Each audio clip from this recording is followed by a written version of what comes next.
Hello, everyone, and welcome to today's webinar where we are going to explore the question for RNs, is $40 an hour a good offer?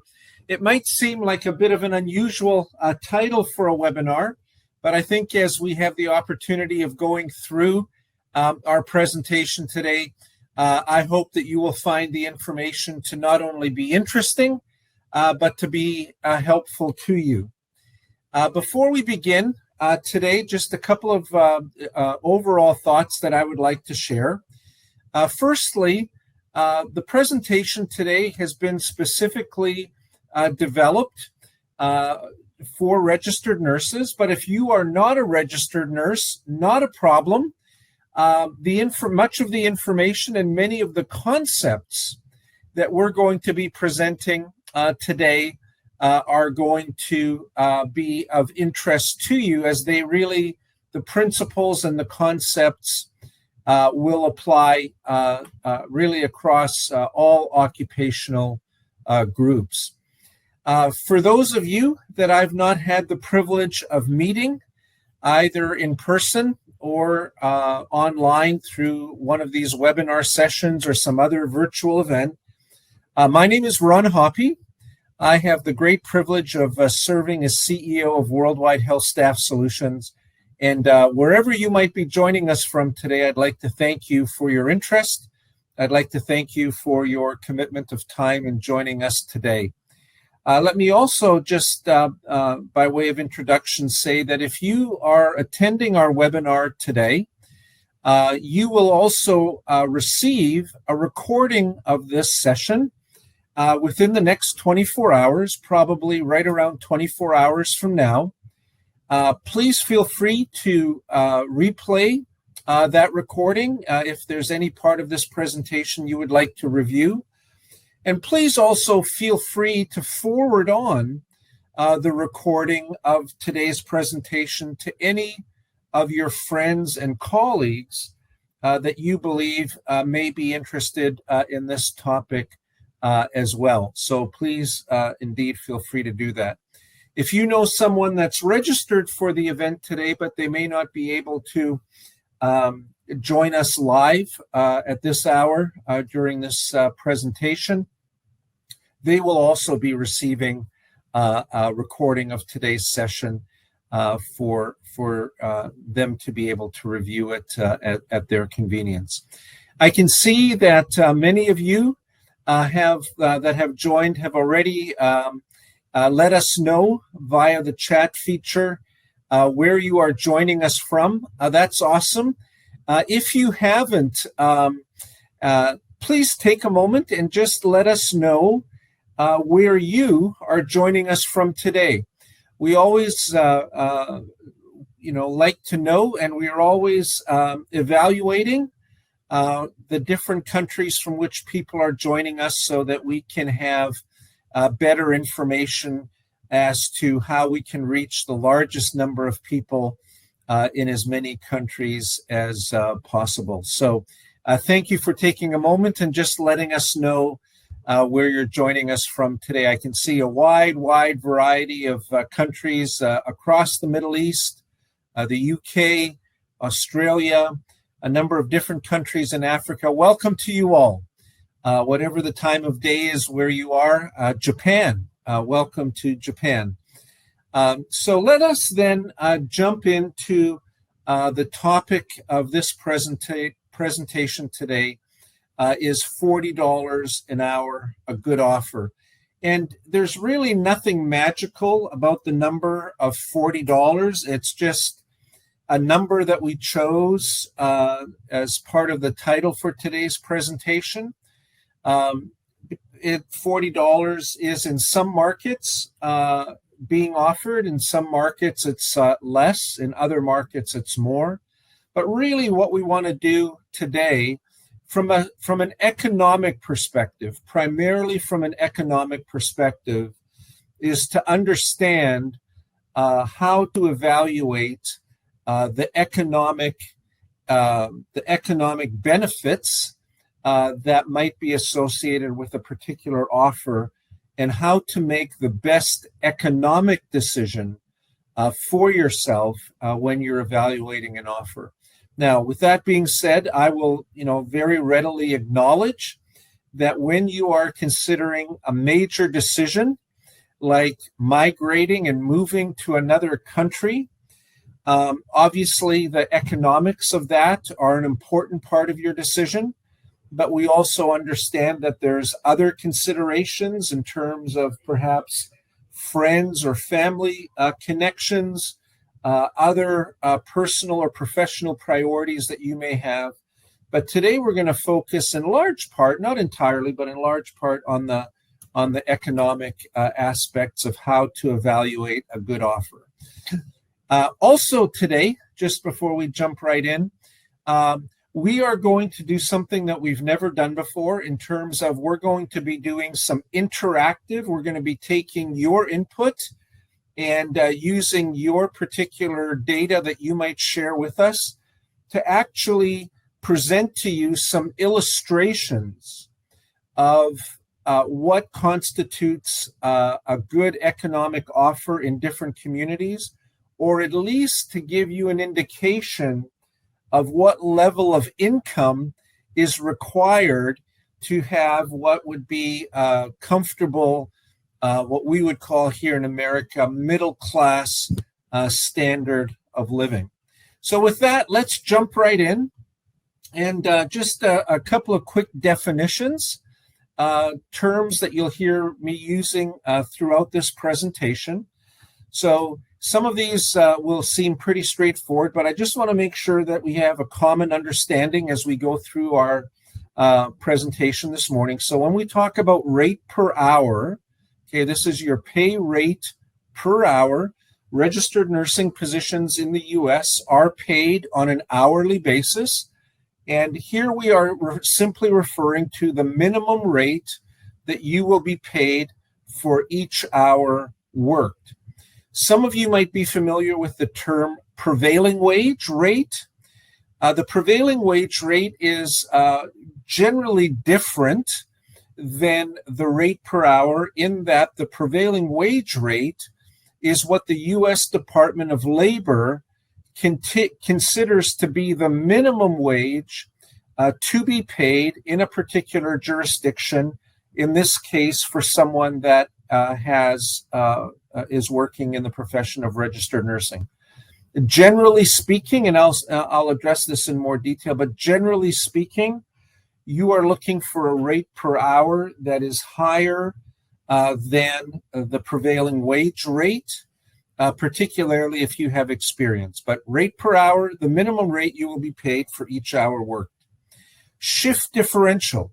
Many employers, not all, but many employers offer what is called shift differential. And shift differential is additional hourly pay for hours that are worked on evenings, nights, weekends, and holidays. So that is something to be aware of also. And then the last term that we'll just look at quickly in terms of definition is compensation package. Compensation package includes a number of things, including the rate per hour that you would be paid. It would include shift differentials, plus it will also include employer contributions to your health care, retirement, holidays, and other perks that the employer might provide. So you're going to hear these terms come up at different times in our presentation. Rate per hour, shift differential, and compensation package. Before I carry on, I'll also just quickly point out that if you look in the top right of the chat feature, you'll see a yellow section there. We call it a Post-it note, just like the real Post-it notes that we have in our offices. And we have this Post-it note where you can click on this link if at any time during today's presentation you would actually like to connect live with one of our worldwide HealthStaff recruiters.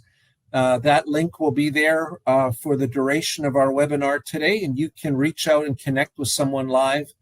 And there's also a link here. If you know of a friend that you would like to refer There's a link here also that takes you to our great new referral rewards program. And I encourage you to look at that as well. But we'll circle back to both of these items before we wrap up today. So with the understanding of these definitions, let's take a moment and explore the question of why are rates per hour so different? So if you currently have an offer, or you're just, at a place where you're just starting to look for opportunities in the United States, you will quickly find that the rates per hour being offered in different places are significantly different. There is some more modest variation within a particular marketplace or geography. There's some variation, but you can find very large variations between different locations. And the question is, why are pay rates per hour so different in different locations in the United States? And I think some of these are really reasons that would be the same, not only in the United States, they'd be the same reasons in the UK, they'd be the same reasons in other countries as well. So for your consideration as to why are pay rates so different, one factor, or the primary factor I would even say, is wages, the hourly rate of pay, closely reflects the local cost of living.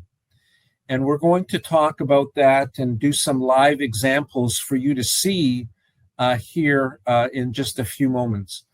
So wages closely reflect the local cost of living.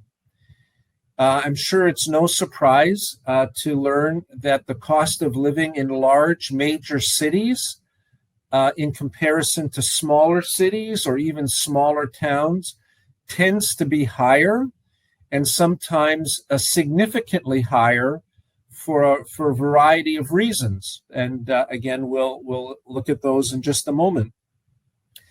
Many times when people consider what is the cost of living in a particular location, they think first and foremost about the cost of accommodation. And that's fair, because accommodation is one of the largest expenses in all of our personal budgets. So it's certainly fair and important to consider the cost of accommodation in the context of cost of living. But as we're going to learn today, cost of living includes a lot more than just the cost of accommodation. And it can make a very significant difference depending on where you might be located. And then here in the United States, hourly rates of pay are also different because specific states, have different tax rates. In the United States, income is subject to taxation. Taxation is applied both by the federal government and by the state government. The federal government tax is the same for everyone, regardless of where you live. So that's really not a factor in our conversation here today. But different states do have different tax schemes, and it's important to be aware of those as well. Just in this regard, I will say that sometimes we'll hear from applicants that will call out the handful of states in the United States that don't have a state income tax. And they say, well, I think it's going to be cheaper to live in one of these states where there's no state income tax because I don't have to pay that. But it's also important to note that in those jurisdictions, while they may not have a property tax, they do have other aspects to state level taxation that you need to be aware of. And we're not going to get into a deep tax presentation today, but we will get into some practical examples that hopefully I think will be helpful to you and help you to better understand these issues. So when we're talking about taxes and state taxes specifically, so just real quick here, we have just a quick top 5 list of the states that have the highest state income tax level rates. So if you live in New York State itself is going to apply a 12.75% tax on your gross income. Hawaii, Maine, Vermont, Minnesota are other states rather that make up the top 5. But just to give you an example, that in the United States, state tax rates can range from as little as 0% to as high as 12.75% in the state of New York. Now,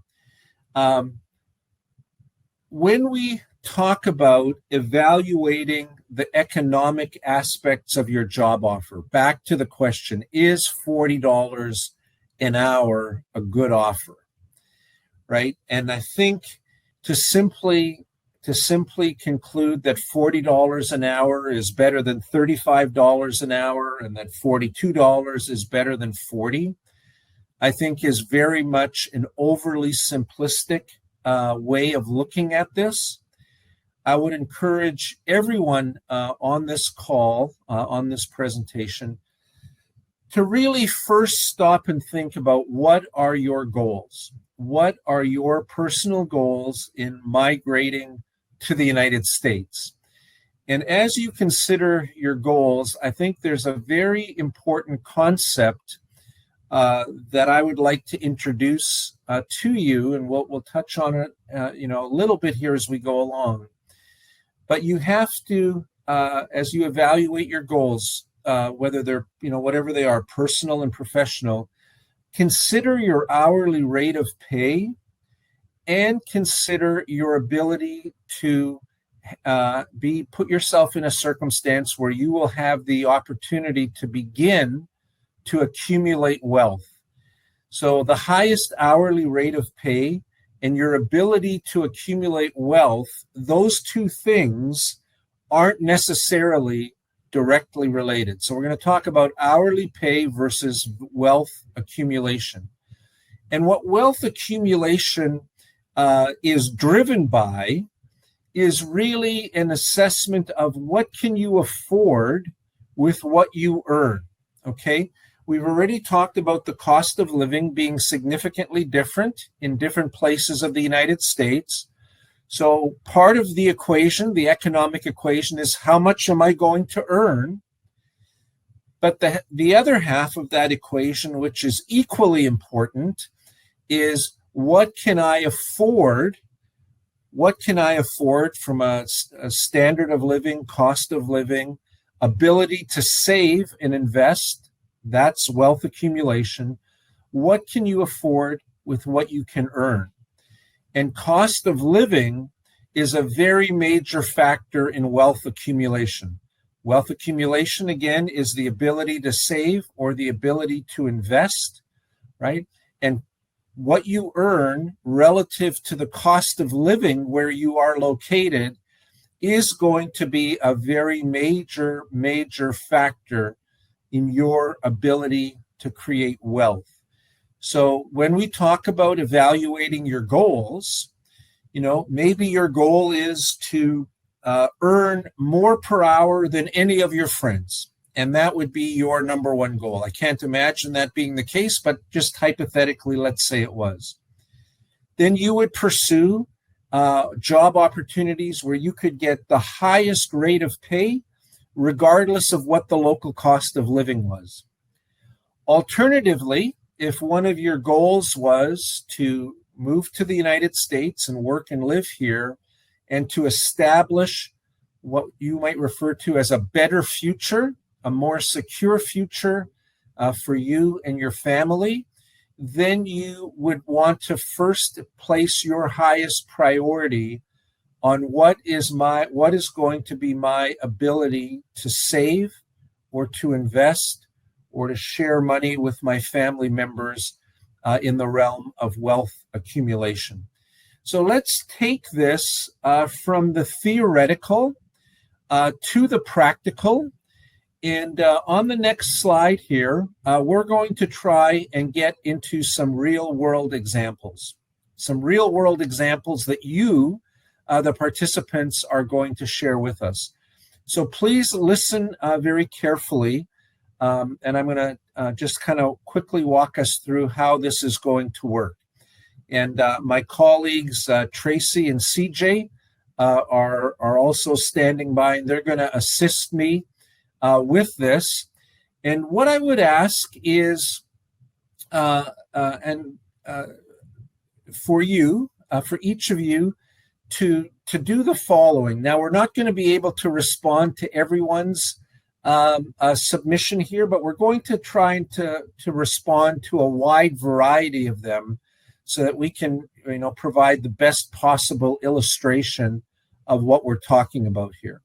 So I'm going to pause, and I'm going to ask each of you to do the following, okay? And do this in the chat feature, all right? The chat feature. So what we want to do is start by telling us the city you want to live in, and then tell us your family status. And do this all in one chat message. Don't spread it out. So tell us the city you want to live in, and then tell us whether you are single or married, and if you have children, the number of children that you have, okay? So I see some submissions already coming in. Don't just give us the state where you want to live. Please give us a specific city if you know the name of a city, because the cost of living can even vary widely within a state. So CJ and Tracy, I see we've got a really strong response coming in here. I'll ask you to kind of pull up our first example, and we'll go through 5 or 6 of these. Thank you to everyone that's responding. Really, really great engagement and participation. So Tracy and CJ, if you could please choose the first example, and we'll go from there. And maybe just tell us, the community and the family situation that we're using in our example.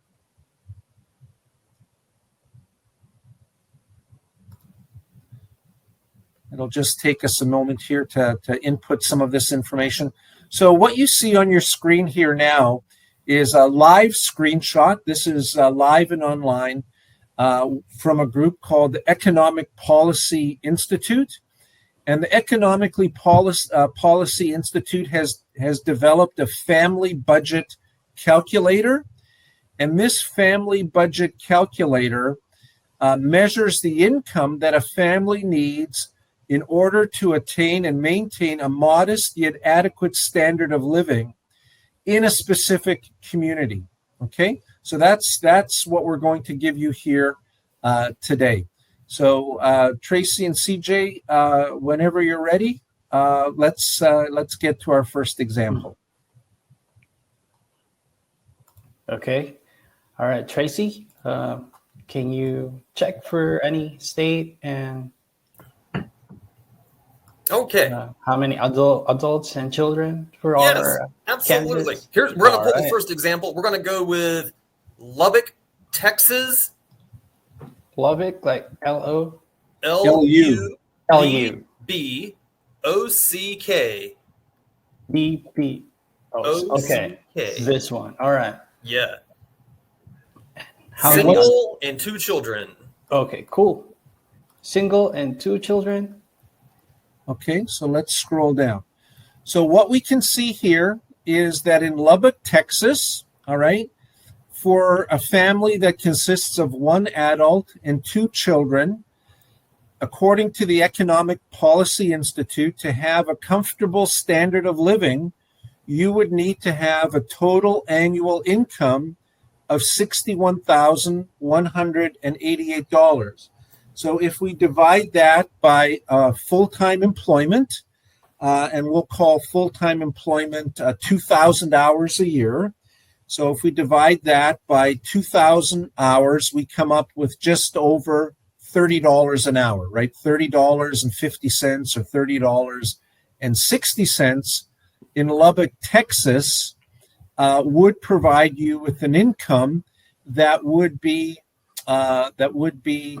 affording you a good standard of living based on that income. And you can see here that the cost of living consists of obviously your housing and accommodation costs, your food, child care expenses in this case, because this person has 2 children, transportation expenses, healthcare expenses, other just sundry necessities, and then the state tax burden. So this is a great example for Lubbock, Texas. Tracy, let's next. I see we've got someone that's put in that they're married with 2 children and looking to go to San Francisco, California. Good example. San Francisco tends to be a bit of a higher cost of living area. San Francisco, California. So there's San Francisco. Okay, if we can just scroll down a bit. So that's 2 adults with 1 child. No, I think the person said 2 children, please. 2 children. Okay, cool. All right. So we saw in Lubbock, Texas, to have a comfortable standard of living, you needed about $61,000. Okay. Now we have a family of 2 adults and 2 children.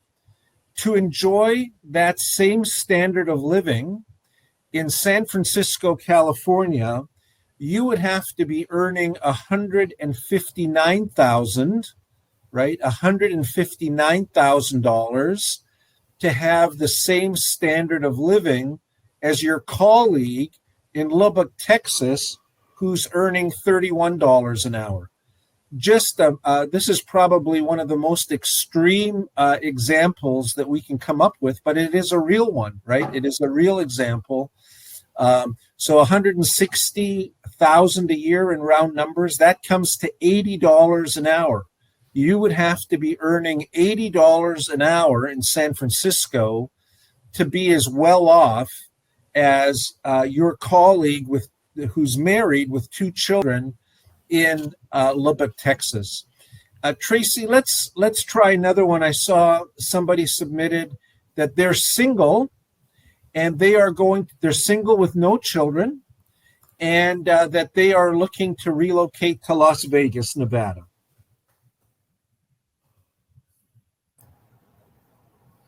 All right, Las Vegas, here it comes. All right, so if you're single and you're looking at a job opportunity in Las Vegas, you can see that the cost of living there is really very, very low compared to the first 2 examples that we looked at. Now, are the wages in Lubbock, Texas going to be less than in San Francisco, California? Yeah, they are, right? We just saw a great demonstration of just how different the cost of living is in those 2 places. But are the wages in San Francisco going to be 2.5 times as much as they are in Lubbock, Texas? Because that's about the difference in the cost of living, 2.5 times. On the other hand, if we look at Las Vegas for a single person, right, you will probably be earning well over $35,000 a year, meaning the amount of your income in relation to the expenses you will incur to have a comfortable life will be much greater, right? Let's say even in San Francisco, you were earning $80 an hour, okay? You're earning $80 an hour, but it's costing you $80 an hour to live. You're unable to save. You're unable to invest. You're unable to return money home. Conversely, in Las Vegas, if you're a single person earning this amount, you're going to have a significant amount of your income remaining after you've paid these expenses. And you will have the opportunity to invest. You will have the opportunity to save. You will have the opportunity to send money back home. Tracy, let's just update this Las Vegas example so we have kind of a like-for-like comparison with San Francisco. So let's change Las Vegas to 2 adults and 2 children and just see how that changes the Las Vegas numbers, right? So There's the change. In Las Vegas, if you're coming to the United States as a family, and this obviously would consider that only one of the spouses is working. Obviously, your income is going to be much different if two spouses are working. You can see that the cost of living does go up fairly significantly. Let's do a couple more here, Tracy. We have one, Portland, Oregon. Portland, Oregon, married, so 2 adults and 2 children in Portland, Oregon. 2 adults and 2 children? Yes, in Portland, Oregon. All right. All right. So we see that if you are moving to Portland, Oregon with 2 adults and 2 children, you need to have a household income of just over $100,000 a year, right? Just over $100,000 a year in order to have this same standard of living that the single person with 2 children would have in Lubbock, Texas, and that we've seen now a couple of examples of 2 adults and 2 children in Las Vegas at about $80,000 a year, and in San Francisco at about $160,000 a year. So you can see just the wide disparity of the cost of living from one jurisdiction to another. And you can see that the link that we're working on here, working from, Tracy has also put that link in the chat so that if you copy that and save it in your browser, you can spend some time on this tool for yourself. You can spend some time on this tool for yourself, evaluating the offer where you're at or where you're thinking of going to and comparing. So please take note of this cost of living calculator link that Tracy has shared, and feel free to spend some time in this exercise yourself. We're going to do just a couple more here by way of illustration. Tracy, we have Los Angeles, California, someone that's married with no children, so just 2 adults.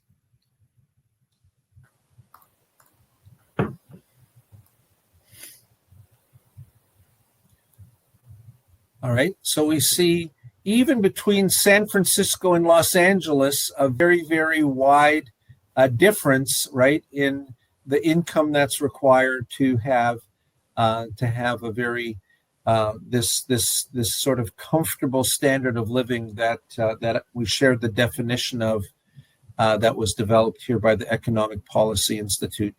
Let's try just one more because I think everybody gets the idea, gets the concept. And Tracy, before we wrap up, please share the link again so everyone can go and spend some time and do some research on their own.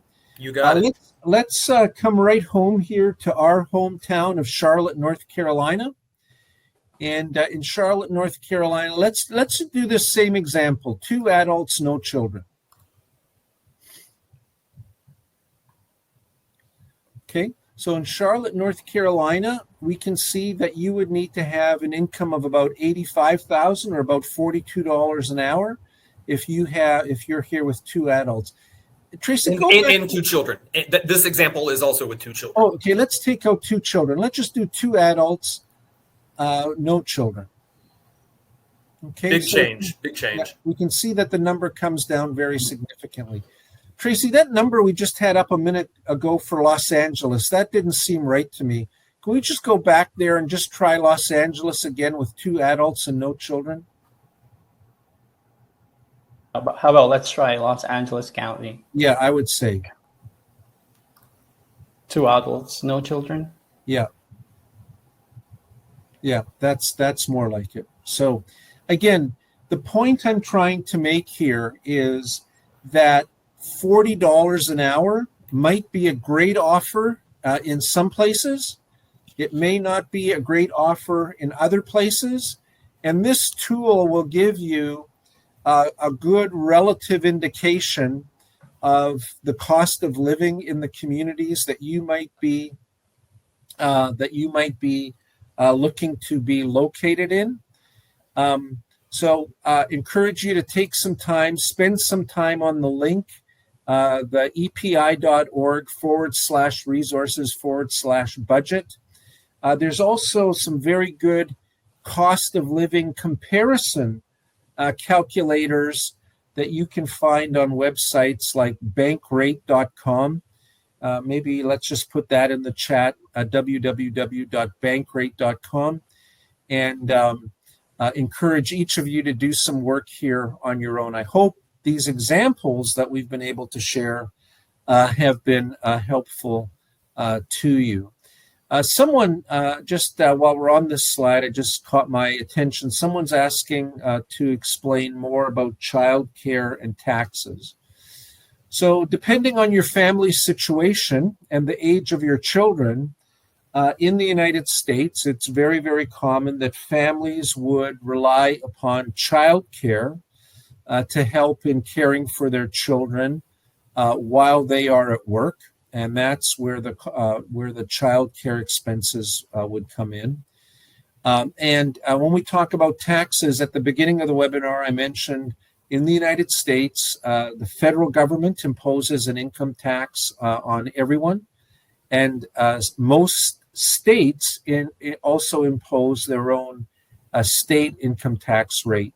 So when we talk about taxes, we're talking specifically about the amount of tax that's deducted from your paycheck in a month that goes specifically towards the state income tax in the location where you may be living. So again, Tracy, thanks for putting up the Bankrate link. Folks, please feel free to copy that. Feel free to copy the link that we've been on here. On the Economic Policy Institute, and I encourage you to do some research on your own. I think you'll find it to be extremely helpful as you are evaluating your offers. I said at the outset, there's more to life than just money, right? And while money is important, and we've talked about, evaluating the relative economic attractiveness of a particular offer that you might have.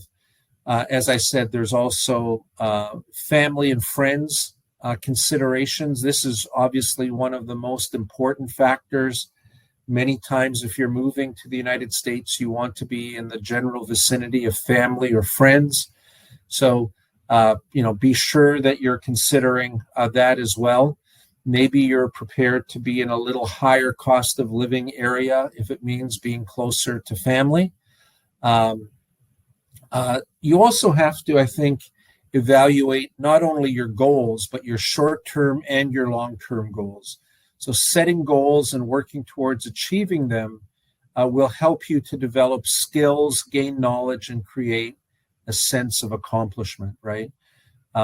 You want to set some short-term goals for yourself that are attainable, so you have some success that you can look to and to have inspire you for your longer-term goals.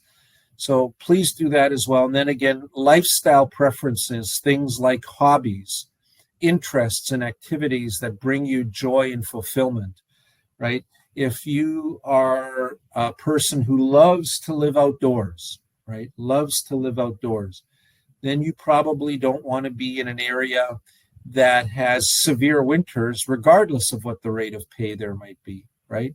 If you have a hobby of fishing, right, then you don't want to be living in the prairies of the Midwest United States where there's no bodies of water to be found near and far. Just some very simple type of examples. So family and friends, short-term and long-term goals, and lifestyle preferences should be part of your overall evaluation of any job offer that you might have, in addition to the economic considerations that are being presented to you as well. So Just a bit of a question here, and we're going to actually do a poll. So Tracy and CJ, if you could put that up.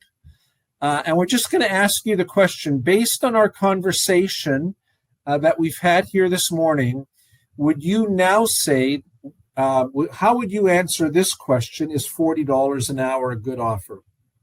Would you say yes? Would you say no? Or would you say maybe? Guys, are we able to launch this poll? It's launched. You probably just don't see it on your screen as a presenter. All right. So if everybody could just really quickly respond, we're going to take about 10 or 15 seconds to give you an opportunity to do that. And then we're going to start to wrap up our time together today.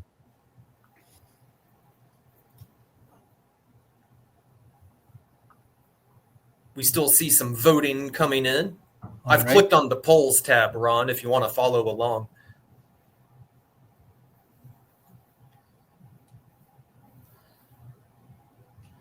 Looks like maybe's in the lead.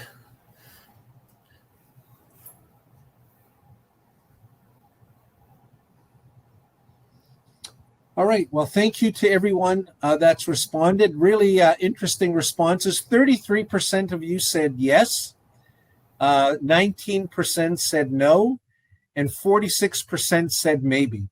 And my guess would be those of you that have said maybe probably are those that are just at the front end or just looking to begin your immigration journey to the U.S. and are just evaluating what your options might be.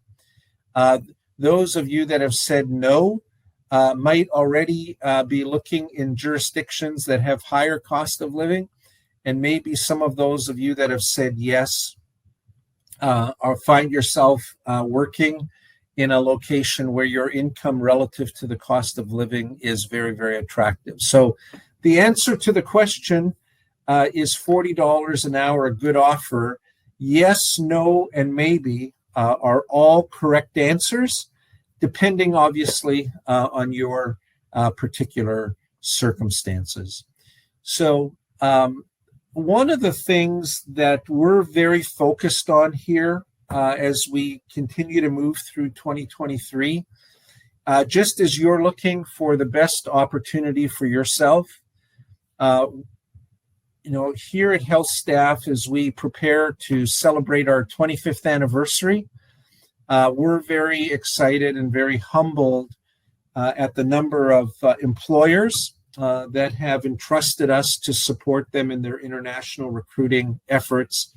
And we're even further humbled by the number of applicants that we're able to connect with on a regular and ongoing basis, and the number of applicants that we have the honor of walking alongside with them on their journey to the U.S. But to help you get the best offer, we are very, very focused at HealthStaff here to ensure that we are working only with the best employers. The demand for international nurses is high. It's high by all employers and by all types of employers.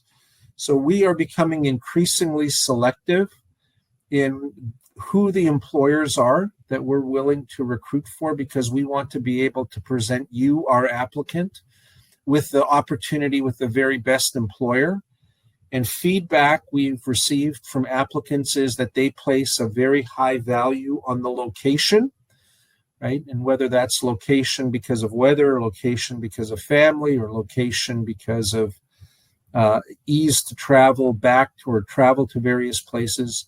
So we understand that location is really important, and that we're being able to offer you the best possible position. So as you are focused on identifying, obtaining, and evaluating and determining what is the best offer for you, please know that our focus here on an ongoing basis is to seek out the best employers in the best locations, offering you the best opportunities so that we can help you achieve not only the goal of living and working in the United States, but that ultimately it supports you in achieving your short and long-term goals as it relates to your personal and professional preferences and your ability to create wealth. So with that, I am going to make some time, Tracy and CJ, to take a few questions, and we'll do our best to answer them. I did see there was a number of questions scrolling through the chat.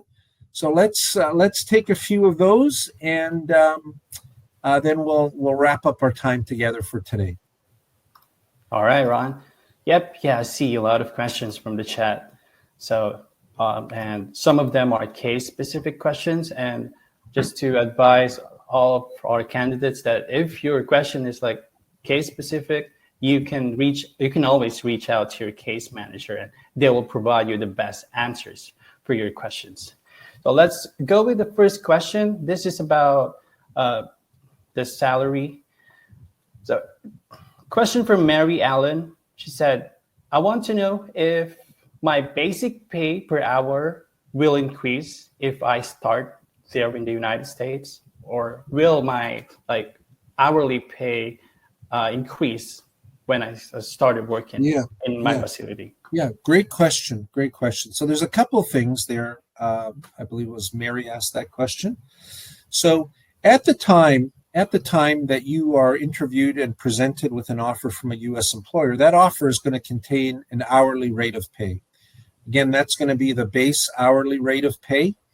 It's not going to include shift differential. So when you get an offer, one of the questions you should ask, if it's not in the offer, is, is shift differential being offered? Because shift differential in some places can be as much as $3 to $10 an hour more. So your initial offer is going to have an hourly rate of pay. That hourly rate of pay should be based on your years of experience. Then, because the immigration process takes some time, right? It's going to take 1.5 years or 2 years at current processing time. So now you've gained additional experience. So it's possible that when you get your job offer reconfirmation letter, or when you actually start working in the U.S., that your hourly rate of pay will be updated to what the current rate of pay is, to reflect any increases that might have come into force while your application's been in process. And then, because at least with Worldwide HealthStaff in the direct hire model, you are working directly and on the payroll directly of your employer, you would then be entitled to receive the exact same pay increases that would be offered to each and every other similarly qualified domestic person working for your employer. So the answer is yes. The hourly rate of pay with many employers is going to be adjusted up between the time of your initial offer and the time that you start working. And then in the HealthStaff direct hire model, every one of our applicants is also eligible for annual increases, as would be every other staff person working for that employer. All right, cool. Next question is from Antoinette Penales, and she's asking does it depend, or does the offer depend on the specialty area like ICU, NICU, ED? Yeah. The answer to that is sometimes. Again, it depends a little bit on the employer. Sometimes there is some additional pay, not so much based on whether you're assigned to a specific unit, but I find there's additional pay, particularly if an applicant has additional certifications. So let's staying with the ICU example. So if someone has ICU experience, 3 years of ICU experience versus 3 years of ER experience, I think those two nurses would generally be offered a very similar rate. Now, if the person working in ICU also had a specific ICU certification, then I think you would more often see some additional pay being provided in consideration of that additional certification. But if we're just looking, using the example of two nurses, both with 3 years of experience, one working in med surg, one working in ER, let's say, I would anticipate both of them would be paid at a very similar hourly rate. Okay, so we're down with our last couple of questions. Okay, and let's do two more. Yeah, this next question is a general question. So it's like, it's a question from Eliza, and she's asking if, do I need to work or do I need to work in a hospital while on the process, like currently working in a hospital while applying in WWHSs? Yeah, so that's a big question. The answer is generally yes. The more current bedside experience you have, the stronger your application will be with a U.S. employer, right? In the U.S., there's a nursing shortage. It's called a shortage for a reason, right? There's more open positions than there are nurses. So employers would see someone that has active and current experience as someone that would be able to join their team and be up to speed and making a contribution to the team far more quickly than someone who maybe has experience, but they've been doing non-hands-on care for the last 2, 3, 4 years. They would see that candidate as requiring a longer onboarding orientation process before they could work independently. All nursing experience is good and valuable, and we have a wide variety of employers that we can present a wide variety of applicants to. But just generally speaking, the more experience you have, the better. And current experience is more highly valued than experience that relates to what you've done several years ago. So if you're not currently working in a hands-on care position, try to find an opportunity to at least pick up a couple of shifts a month. And if you are currently working in a bedside role, even if you are tempted by opportunities in maybe other settings that pay more, ultimately that current nursing experience is going to put your application in the strongest possible light with a potential employer. All right, CJ, let's take one more question, please. Oh, yeah. Yep. So this one's also a general question and it will help our nurses. So this is a question from Chris Sanchez, and he said, if I finish my master's degree, will that mean a higher pay in the U.S.? Yeah. So the answer is generally, Chris, yes. Now, it depends also on your overall level of experience and the type of position that you will be in. But I think it's very, very safe to say that if you were to arrive in the United States with a master's degree in nursing, and you were able to apply that master's degree in a role that required a master's degree, that after a couple of years in the U.S., you would definitely be earning more than a colleague without a master's degree that wasn't able to attain the position that you might be able to attain by virtue of having that master's degree. So if you have it, great.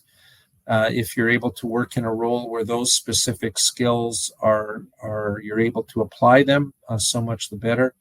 But congratulations on getting your master's degree, and it will put you in a great position for future career prospects for sure. Well, Tracy and CJ, thanks for your help with this today.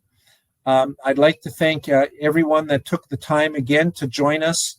I hope that the information shared in some way has both been of interest and hopefully helpful to you. Again, we have live recruiters standing by. Feel free to just click on the link at the top of the chat section and connect with one of them if you'd like to learn more about opportunities that Worldwide HealthStaff is currently recruiting for. Likewise, our referral link is posted here. We're really super excited about our new referral rewards program, particularly that we're able to reward people that provide referrals far more quickly than all of the other referral programs that are bandied about from time to time. So click on that link. It's really easy.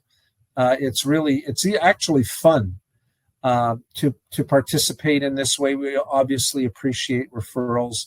So please take advantage of this opportunity. Many already have, and we've been able to send out many referral rewards. And we look forward to sending out many more. So with that, I will again thank you all. I wish you all well. If there is anything at all that the Worldwide HealthStaff team can do to support you as you either prepare to embark on your journey to the United States, or perhaps you have already taken first steps on your journey to the United States, either with the Worldwide HealthStaff team or elsewhere or through some other means, again, feel free to reach out to us. We're happy to help. We're happy to answer questions. We're very dedicated to ensuring that international nurses, and in fact, all international applicants, are empowered with information to make the best possible decisions for their future. And where that can involve and include Worldwide HealthStaff solutions, we consider that to be an honor and a privilege. So thank you again. I wish each of you a great rest of your day, wherever you may be. Please watch your email tomorrow for a recording of this webinar. Please feel free to view it again. Please feel free to share it with your friends and colleagues. Until next time, I will say goodbye, and we'll look forward to connecting with all of you again soon. Bye for now.